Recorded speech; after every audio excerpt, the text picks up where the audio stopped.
Ika-10 ng Agosto 1999, ipinanganak si Demetrius Jamel Morant sa bayan ng Dalzell, South Carolina.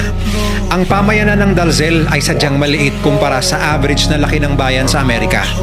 Sa katunayan, mayroon lamang mahigit sa 2,000 residente na nakatira dito.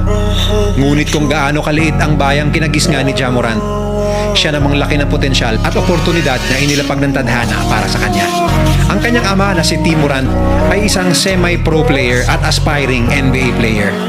Kahanay lang naman ng tatay ni Ja ang isang basketball scoring legend na si Ray Allen noong kalakasan nila sa Claflin University sa South Carolina.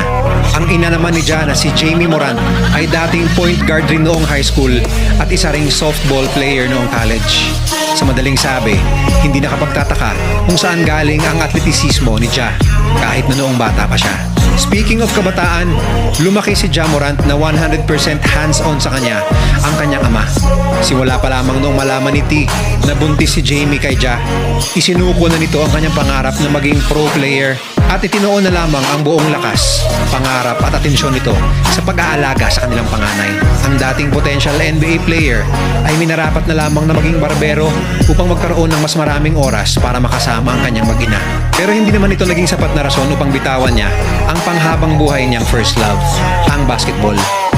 Bilang isa sa pinakamatitikas na point guards noon sa South Carolina, minentor na agad ni T ang anak nitong si Ja sa basketball.